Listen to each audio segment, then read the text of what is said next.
He kōna ipurangi tēnei nā te reo irirangi o Aotearoa.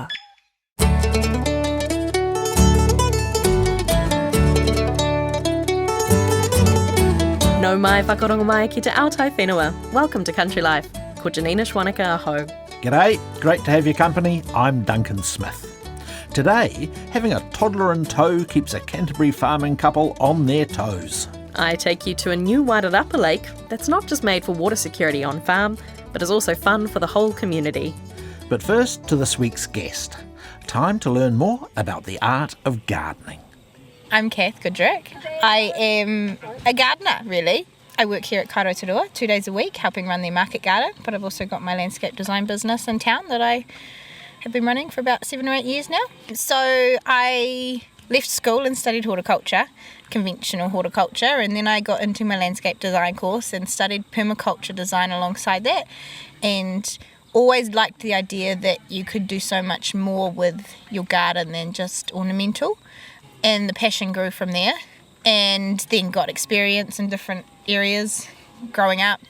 And then when I kicked off my landscape business, I wanted to push it into helping people grow food out of their backyards, but still in a beautiful space that they can share it with their family and it doesn't become a burden and all of that kind of thing. So just thinking a little bit more clever around not necessarily just having vegetable gardens, but incorporating it into the garden as a whole, having edible trees and things like that and shrubs and stuff as ornamental, beautiful structures in the garden at the same time.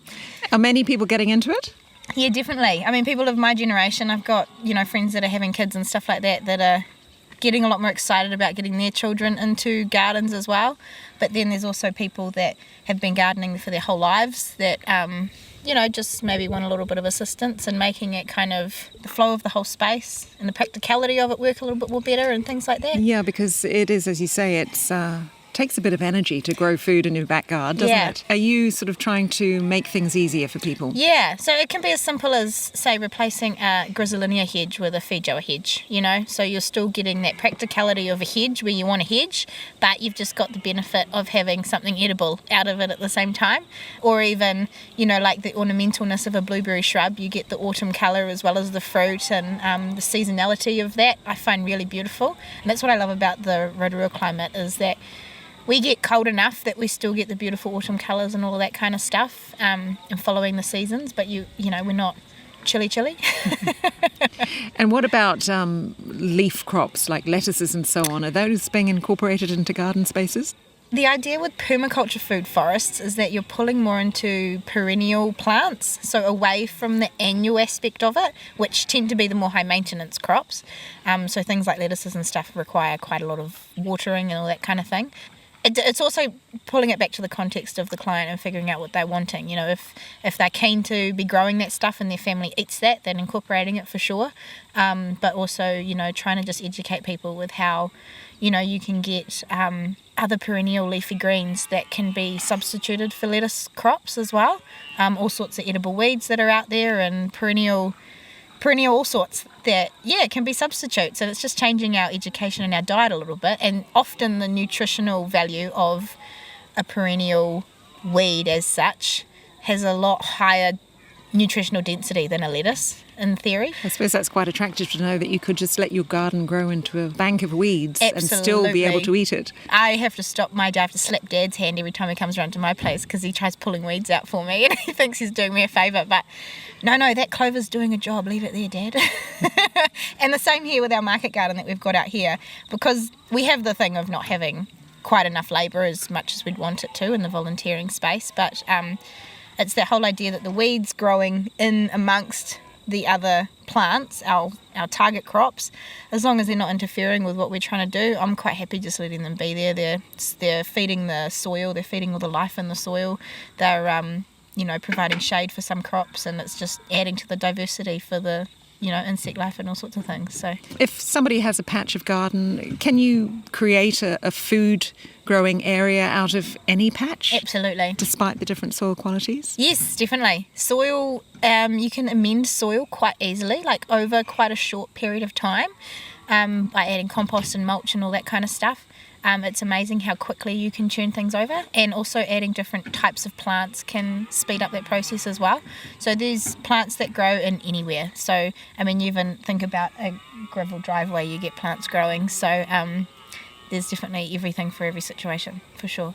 And your clients, are they young? Are they retired? It's a range. It's a complete range. I've got people that have just young families who've just bought their first home and are excited to get into it, who have never really grown a vegetable garden other than memories of doing it with their grandparents when they were that age. I've got older people that are retired and want to just focus in and put their money into that as well. And it's and then I have got a client that I do a little bit gardening for.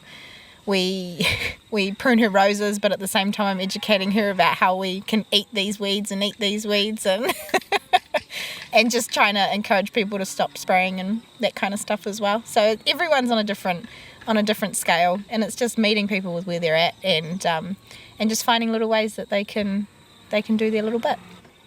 Kath Goodrick, who has her own landscaping business helping people incorporate kai into their gardens.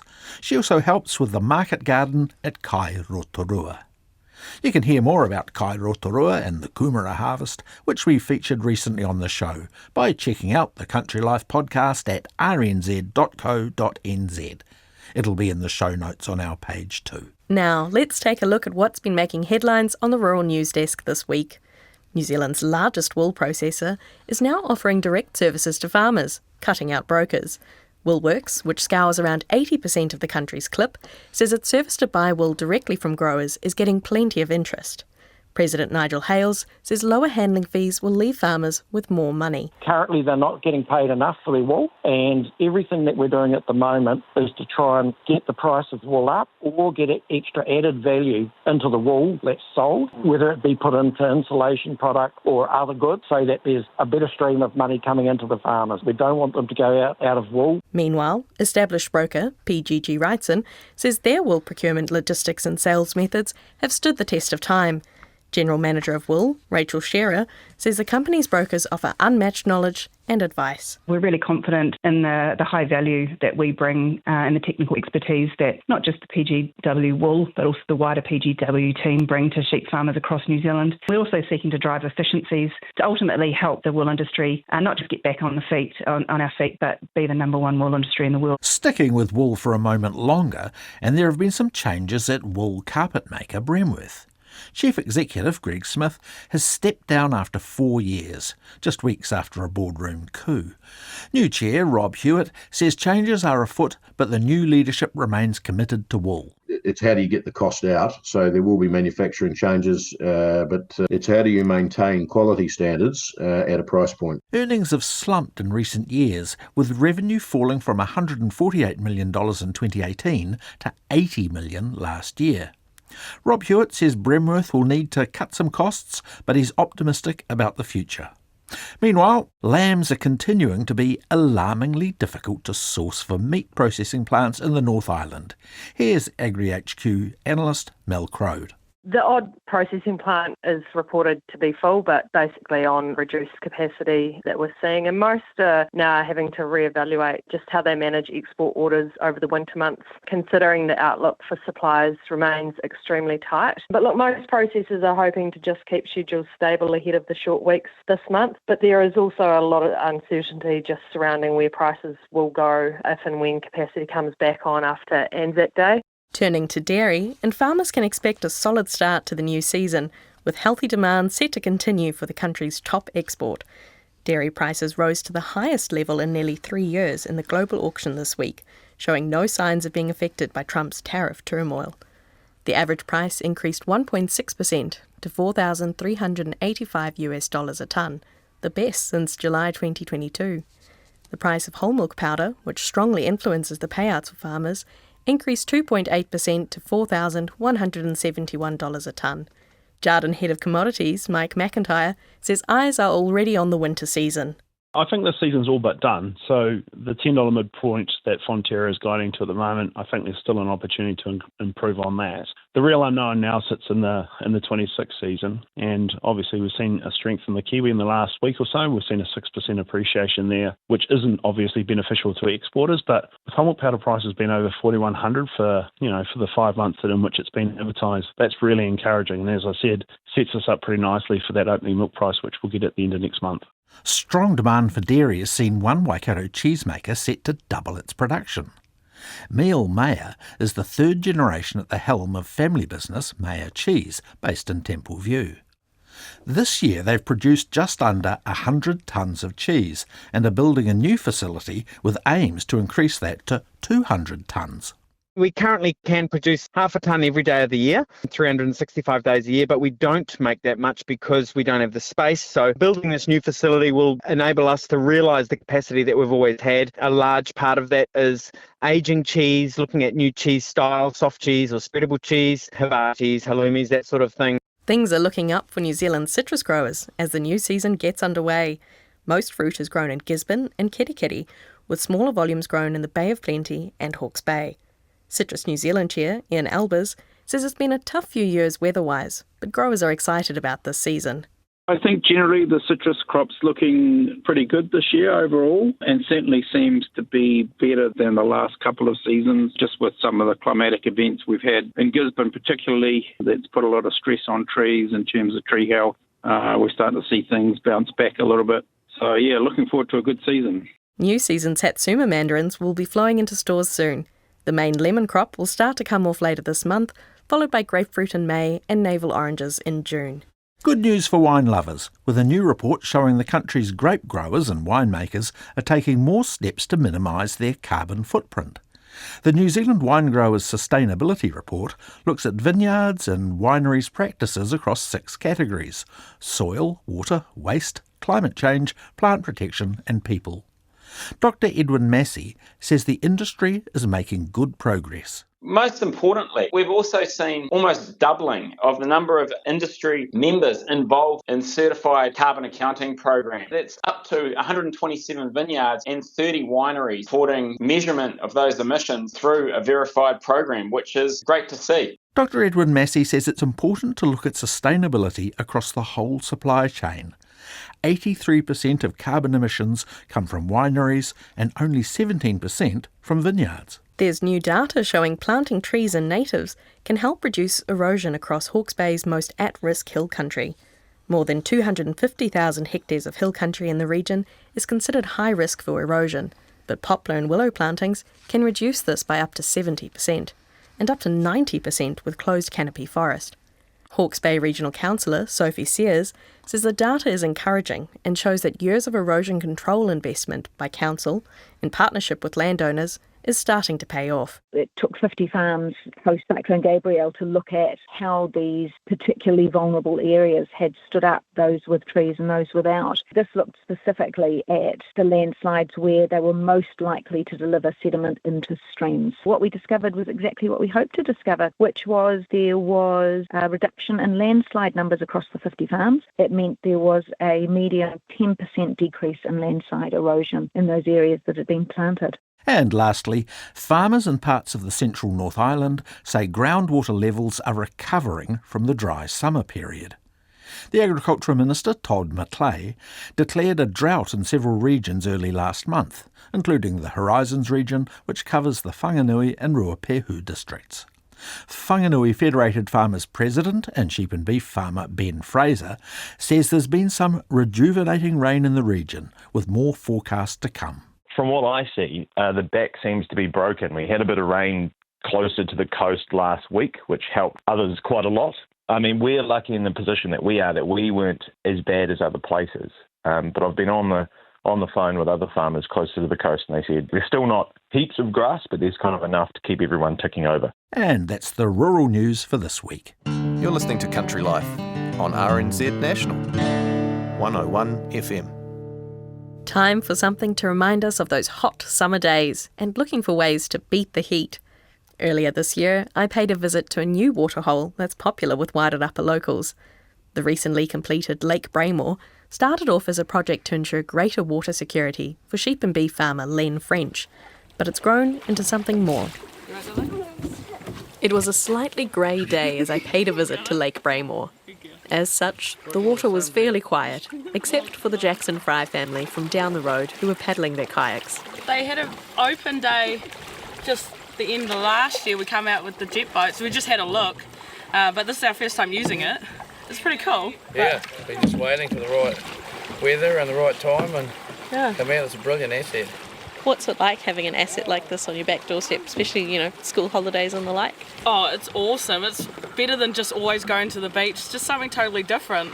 Get out on the water, you don't have to worry about the waves and stuff. And you get the best of both worlds because you've got the lake here and then the beach just down the road, so it's like a day thing, really, if you wanted to, or whatever. Bit of both. Yeah, it's awesome. About time we had something else in the Wairarapa. It's a shame there's not more people out here sort of at the moment, but the weather's pretty terrible for it anyway. It's been a very average summer. It's been a bit lacklustre, that's for sure. I'm sure word will get out and it'll become quite a used thing, hopefully. There's plenty of room for everyone, that's for real. On hot, busy days, there's also jet boats and plenty of other recreational water fun. It's the realisation of an 8-year project by Wairarapa farmer Len French. I'm Len French, been farming here on the coastal Wairarapa for all my life. This property we're on now I've actually only really farmed for about 25 years, and we've sort of expanded it over the time. Obviously this here on the east coast is pretty dry. We're running about what's known as sort of 9,000 stock units with a mixture of sheep and cattle. So this home property here is about 380 hectares, of which 130 hectares is flats under irrigation. We have about 40 to 50 hectares of easy hill country, and then the rest is medium hill country. We're overlooking the beautiful Lake Braemore, and it is one of the better days that we've seen this summer. The water's obviously nice and high, and we've seen some people out enjoying themselves. Can you tell me how Lake Braemore came to be? Lake Braemore, it's a combination. The whole complex is around 25 hectares, and when I say complex, that includes wetlands and areas planted up natives and stuff. The main lake itself is 13 hectares. When full is 10 metres deep, and we are able to take it down to a minimum of 4 metres in depth, and it holds 750,000 cubic metres, of which we can use 600,000 of that in any one season. We have other areas of water, a small area here with some islands in, which we call a wildlife sanctuary. As you've seen, the kayakers out there enjoying that at the moment. So that will always stay full, and there's other wetland areas with water in them as well. We have the wetland areas sort of established as part of the consent process. We had a wetland which was flooded by the whole construction of the dam, so these wetlands have been built as an offset to that. And it's a really attractive area. It's a nice 1k loop walk to go up around through that area, and a lot of it's only 3 years since it was originally planted, but you can see the potential of it as it's starting to grow.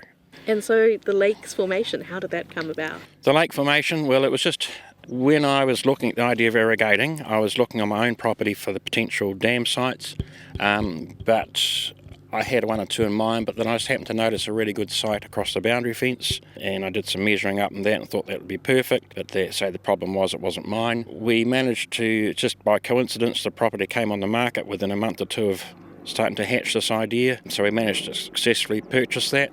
There was a wetland in there which, despite everyone checking it out, was not significant in any way. It was only a very small area with water, it was just almost a backwater, and because the regional plan at the time said that you couldn't destroy wetlands, I was told I couldn't do it. That was pretty frustrating, as you can imagine, so I set about trying to work through the system and working out a way to be able to do it.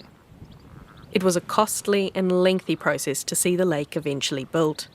It required specialist expertise, which made it especially challenging, and Len says this is one of the reasons these type of projects are so few and far in between. We're doing this in the middle of the process of the Greater Wellington Regional Council reviewing their natural resources policy, and the Wellington Regional Council, in their wisdom, had decided that there weren't enough wetlands in the Wellington region, and for that reason every little wetland was then a significant wetland and therefore couldn't be destroyed. So that was pretty frustrating, and so it's just a matter of working through the regulations and finding a way of being able to do it. and we eventually managed to get there, but it's certainly not a single part of the process was easy. How long did it take? How much did it cost? The process to get the resource consent was around 4 years. By the time I'd had my consents before I'd even started building the dam, I'd spent a total of $400,000. You've got to keep in mind, though, that that's two processes. One is to gain the resource consent, which is dealing with any ecological type matters, and the other one is to get the building consent to build the dam. And the building consent to get the dam is actually also a very expensive and a specialist part of the project to go through. Do you mind if I ask what the total all-up cost was, roughly? For the dam, including everything, you're talking around $2.5 million. Of that, there's about $150,000 worth of planting of stream beds and stuff like that with natives. There's the other extra dams I built purely for recreational type purposes included about $130,000. So there was quite an add up, but the interesting thing is, though, it is actually one of the by far the cheapest irrigation dam that's been built around, and it's just purely we're very fortunate to have a very good site for it with the right materials on site and everything like that. So yeah, it sounds expensive, but it actually is very cheap when you compare to other ones. So it is. There's plenty of opportunity out there to do it in areas that don't actually have guaranteed water, and I think the general push from the government and agricultural sector is more towards water storage. We have so much water available to us, but we don't use it. And I think when you see just the shortage of water around the world, we've got to actually start realising that we have a unique advantage here. Despite the challenges, the project has proven a success and helped improve water security on the farm, which has opened up new opportunities.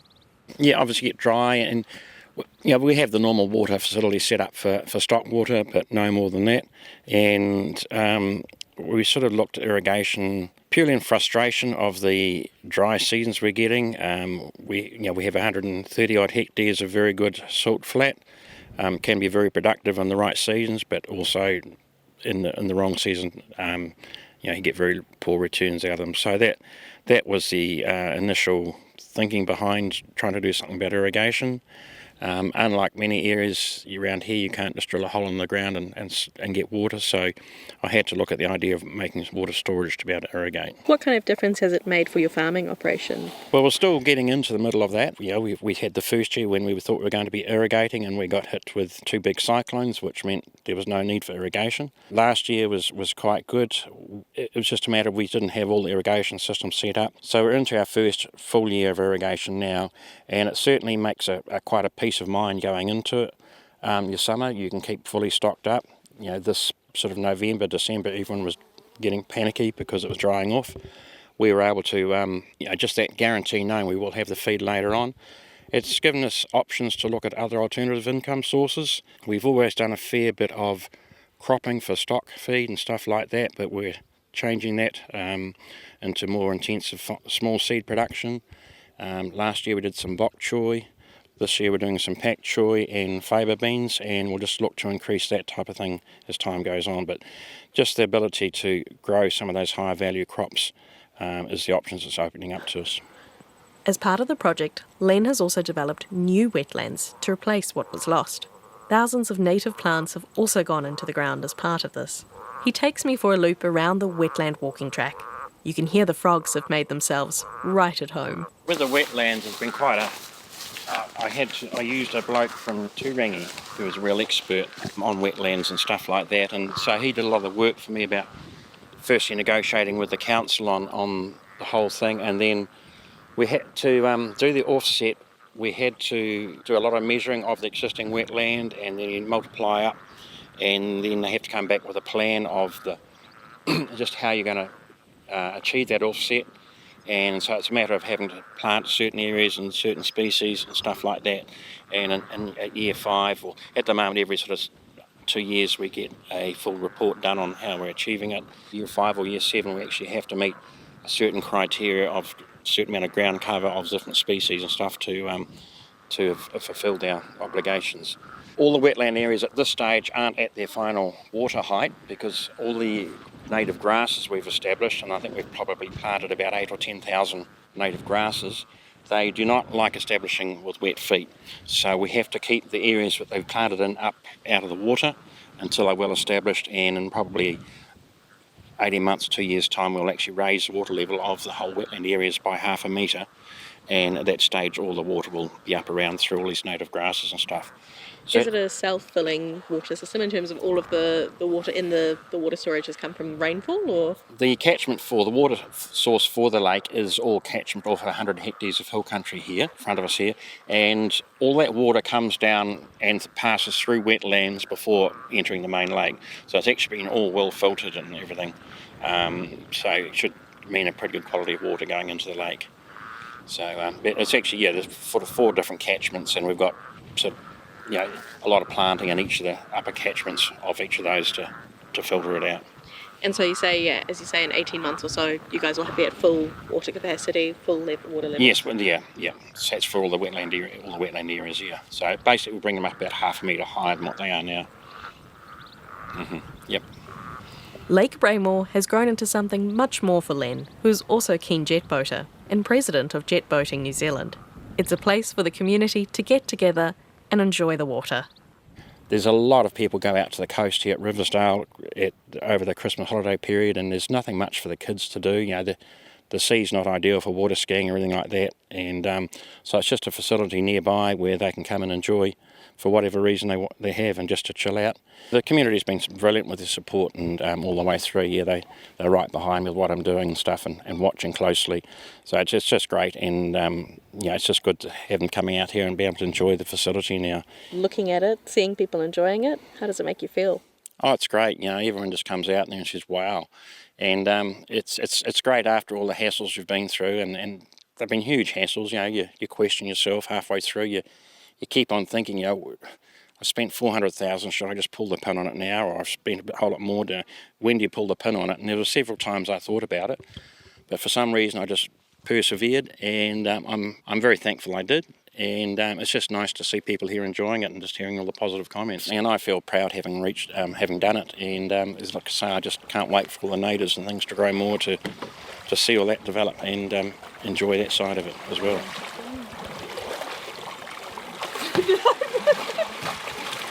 That was farmer Len French I was speaking to, out at Lake Braemore in Wairarapa. On the water was the Jackson Fry family from Tauaru. The lake is open to the public, though there is a fee for those out on the water or parking up with their motorhomes. You can find more details and photos of the lake on our website, rnz.co.nz/countrylife. Hi, I'm Sam Neill, here at Two Paddocks, listening to Country Life on RNZ, my favourite show. Now in our feature story, we're heading to Cravendale, a 450-hectare sheep and beef farm in the foothills of mid-Canterbury near Mount Somers. Cosmo Kendish Barnes is out on the property with Anna and Mitch Munro. It's the worst toilet in the world. Yeah, we're just passing the outdoor dunny behind the shearing shed. Yeah, it's a bit rough.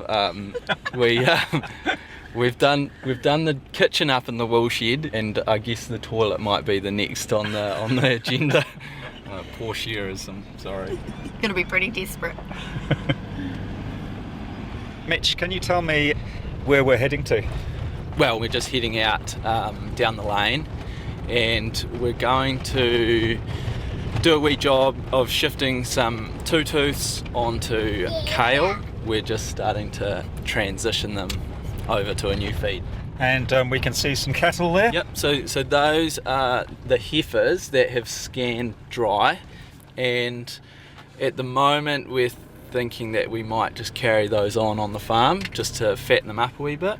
And the ewes in there, they're composite Romney ewes, and those ones we just drafted off yesterday that they're a bit daggy, so we just brought them a bit close to the shed, and we'll start crutching them maybe this afternoon or maybe just over the next few days. And the mating rams will be going out with the ewes in a few weeks' time? Yeah. So usually we use Anzac Day as a bit of a benchmark for when our ram goes out, and so we've got terminal rams and then we've got our maternal rams.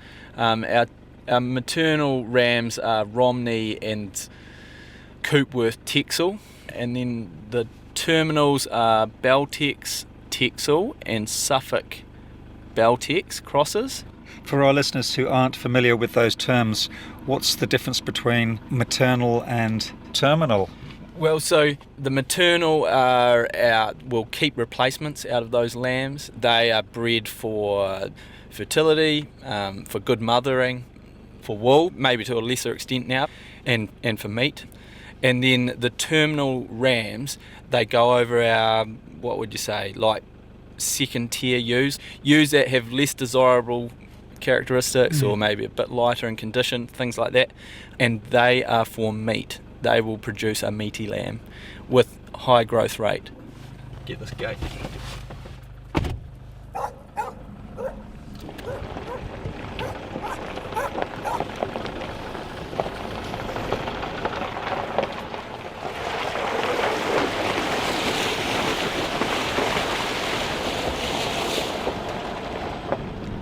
Now we've just driven through a nice little creek. Is that flowing all year round? At the sort of bottom of the farm, it basically always runs. It flows through a couple of wetlands, and that's called the Gawler Stream. And yeah, so it just sort of meanders way through. It's quite sort of slow moving. Yep. And pooly. Yeah. Are there any eels or fish in it? Yep. There's like galaxids and eels, cockabillies, that type of thing. Actually, quite a few freshwater mussels too. Really? Yeah, so you often see the shells on the banks. Oh, we can see the mob of sheep that you're going to be moving. Yep, we're really happy with how they look. They're mostly pretty clean and in good condition too, so you can't ask for too much more than that. Now in the back, Anna is with Charlie. How old's Charlie, Anna? Charlie Jock is a year and 3/4. He's got a face full of raisins and yogurt, so he's happy. Did having a child change your approach to farm life? Oh, absolutely. Yeah, I guess we came home 2 years ago, so we've just gone 2 years on the farm. And at that point I was just going into my last trimester of pregnancy, and the plan had been that I would be the sort of main farmer because I had the farming background, and Mitch was working as a full-time builder in Wanaka. We were based down in Hawea, and then when I got pregnant we realised that wasn't going to work, so yeah, came home. Mitch sort of had 3 months to try and get up to speed as best he could, and then I had Charlie and was very much out of action for a couple of weeks, but then pretty soon after that was back out on the farm with him. I had him in a wee front pack, Moby wrap, and then he would sleep in the cot in the truck, because basically everything that we came to in the farming calendar was being experienced for the first time by Mitch. So I guess I was trying to help him learn, and we had lots of support from neighbours and family, which was awesome. But in some ways in those early days it was slightly easier having Charlie on the farm, whereas now he's into everything. When I turned up this morning, he climbed onto the kitchen table. Yes, he's quite a good climber, and when we were in the sheep yards he started opening all the little gates and climbing up the rails, and you do have to keep one eye on him and then one eye on the sheep if you're drafting, and it's quite a lot at times.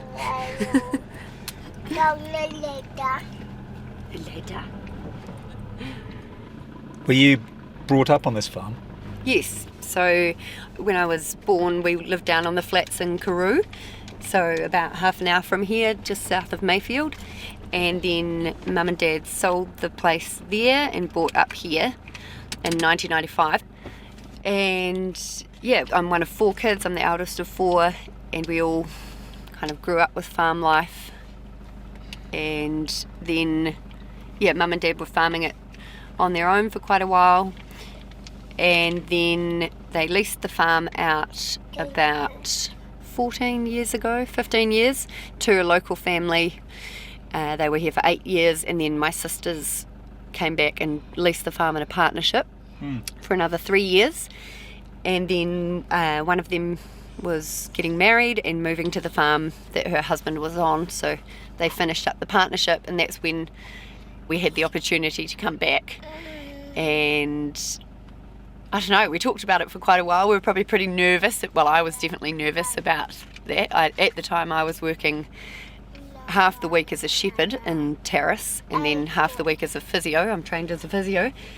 So it was going to be a bit of trial by fire in Mitchell's building. But we also thought, hey, when do you ever get a chance like that? So we better have a crack.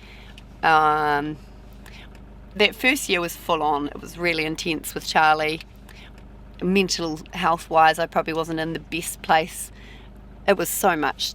Just having a baby, your first baby, shock to the system, no sleep, and then having to run a farm, and Mitch is trying to manage things on not much experience, but all credit to him, he has picked it up amazingly well, and this year's it feels a lot smoother. Yep. And Mitch, your farm dogs are in the back of the truck.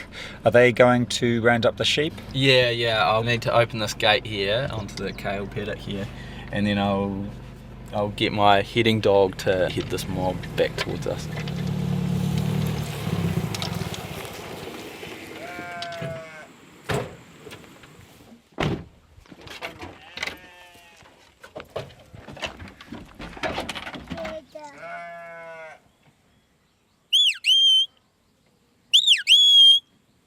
Mitch, what were some of the more difficult things you had to get your head around when you became a farmer?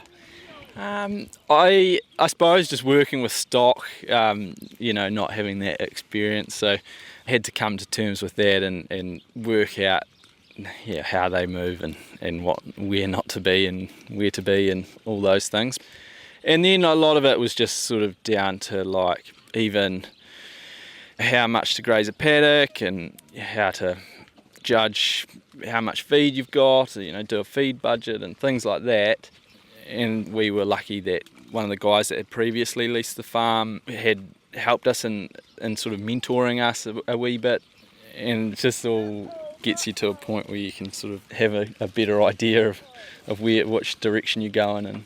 And I guess, as in most cases, the best way to learn is just by doing it. Yeah, exactly. And like, if you're going to fail, just fail quickly and then learn from it. But the nature of farming is always going to be mistakes made or just things working against you with climate, environment and things. So it's just trying to adapt, and it has been a big learning curve, no doubt about it, but it's been quite invigorating to put that pressure on yourself to learn fast. Yeah. Do you ever miss building, or are you quite happy with doing this? I'm happy farming. I guess one of the things with building is you're working with other people all the time. So that's probably the thing that I miss about building, is that like camaraderie, I suppose, that you get in a sort of a building gang. But in saying that, on the farm, it doesn't really feel like work. Like putting on your tool belt as a builder felt like work to me. And I did read that you have done the coast to coast race and done quite well. Yeah, like it seems like a previous life now, but probably for 10, maybe 12 years, that was my main passion, I suppose. So coast to coast and long ultra sort of runs like the Kepler, and I've done God's Own 4 times. And that was a big part of my life, and it's sort of not anymore. It's quite funny how I've just left it behind, but for a long time it was what I did. What was your best placing for the coast to coast race? So the one day I got 11th, and then the 2 day I got 2nd were my best results in that. But yeah, for now it's sort of family and farming, and that's kind of what I've got time for. That's your priority. Yeah, exactly. Here they come, Charlie. Are they going to go through the gate? Now, from where we are standing, Anna, what can we see around us? So we're in the lane at the moment, really nice big wide lane. We've got Surrey Hills up to our east, and then down south the back of the farm it kind of goes up to our top point there at about 550 metres. Mount Peel down to the southwest, and then across to the west our neighbours at Walkery and Inverary Surrey Hills stations. And then if we swing around to the front, you look up the Ashburton Gorge towards Barossa, and then Mount Somers, which is bang straight up the lane with Mount Hutt on the right of that. It's got a bit of fresh snow on the top of it at the moment. Why has Mitch's dog run all the way over into the paddock there? She has a very strong kick out, they call it. Not that I'm a dog trialer or anything, so she takes a real wide berth when she goes to head a mob. Yeah, that's smart. The sheep don't even know she's going to shift them. Yes, hopefully she is going to shift them. May sweep! Did you train May up to do that? Well, yeah, to an extent, but to an extent it's sort of like instinctual as well. Like, I mean, I guess you train them so that they have sides, yep. So you can direct them which way you want to go. But I mean, moving stock just comes so naturally to these dogs that they love it. Yeah, they love it. As we're talking, the mob of two-tooths are moving towards us very quietly. Yep. So May will be just following in behind. May sweep!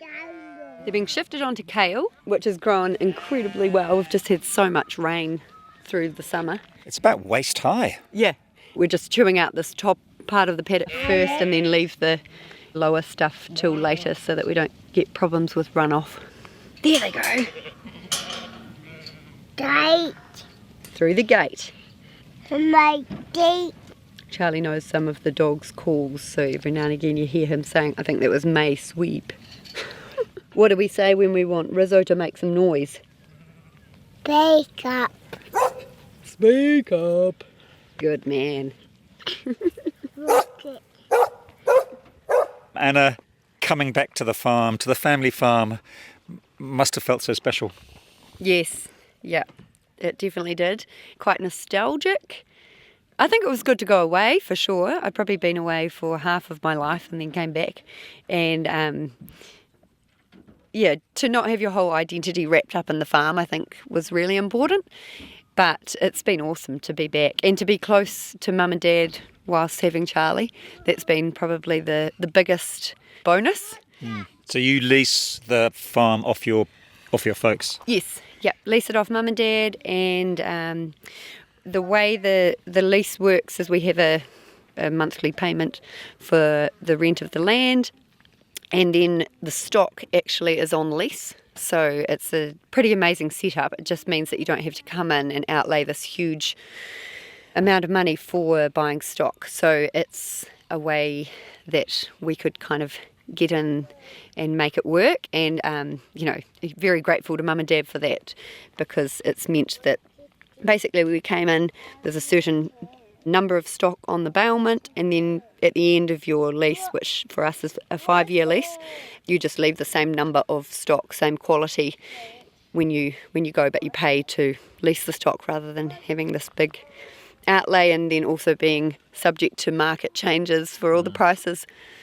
So yeah, that's been amazing. Yeah, we've got about 2,700 ewes and I think 171 mixed age cows, as well as 32 heifers. Yeah. So this year, will you make a good profit? It's looking way more promising. Yeah, absolutely. And that first year, I guess we came in just with a big overdraft and bank loan for the stock and plant, and didn't really get ahead. Whereas hopefully this year we can kind of get through part of the year, at least a good chunk of the year, without having to go back and say hello to the bank manager. And when you were down in central Otago, working as a shepherd, you got into photography, is that right? Yeah, I guess it was. It was when I was down there. It was probably pretty random. Mitch had bought a camera to go hunting with because he loves hunting and goes down into the wapiti blocks in Fiordland. And then he decided it was way too heavy. And I said, I might take that on the autumn muster. So I started sharing some of the photos on social media and realised pretty quickly how much people just love seeing shots of the high country. So from there, I just started taking it around the farm with me and started a wee page called Muster Anna Munro photography, and then sharing pictures of day-to-day farm life. It probably became a bit of a diary in some ways, and a way to share some of the good news about farming. And then every time if I go on a muster, I'll take it with me and share some of those photos as well. And you sell your photographs, don't you? Yes, I guess it's a bonus if I sell something, but I sell prints, so canvas prints and fine art prints, and have had a couple of exhibitions up in the likes of Cardrona Distillery. I've got some photos up in the Terrace store and the local Woodbury store in Mount Somers. Yeah, and I don't know, I want to share how beautiful our country is and how great rural life is. Mm. Have you got a favourite photograph that you've taken over the years? Maybe. When I was up on the lake here in Muster one time, I was on this beat where I was taking these sheep around the face, and the photo is called Blue and Gold, and it's basically these gorgeous tussock hills of gold with blue in the background as you sweep back to the Rakaia, and then this tiny little string of merino sheep wandering around the face of the hill. For our listeners who'd like to see that, could we put that on Country Life's RNZ webpage? Oh yes, absolutely, yeah. And another one of your passions is music. Yeah. I think it was just my thing growing up, and it's always been something to bring me a lot of joy. Mm-hmm. What sort of music do you like to do? Well, I play the piano, and I'm in a band. There's two of us, Abby McKenzie and I, on piano and guitar and singing, and then Pete Wilkinson on drums. And we play, covers with a bit of a country vibe. Yep. Yeah. Would you be able to play something now, out here on the farm? I guess so.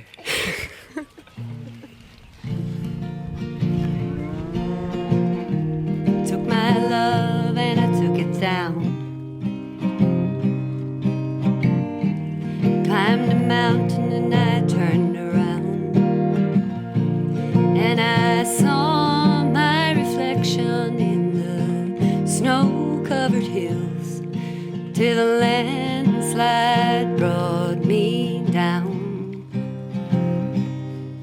Oh, mirror in the sky, hello, what is love?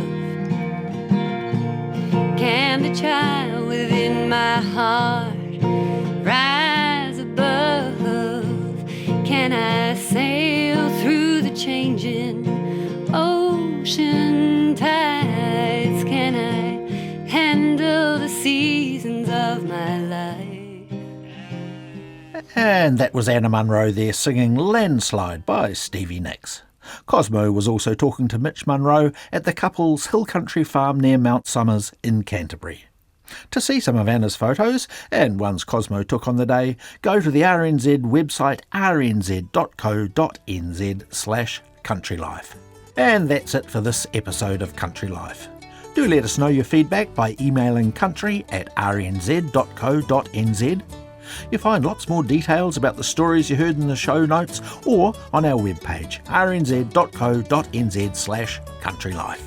Click follow on your app if you don't want to miss an episode of Country Life. And if you enjoyed the podcast, we'd love you to give us a plug on social media or tell a friend about the show. Click the share button in this app to send this episode to a friend. The stories in this episode were produced and presented by Janina Schwanecker, Sally Round and Cosmo Kentish Barnes. In the studio production team today, David Knowles and William Saunders. Catch you next time. Ka kite.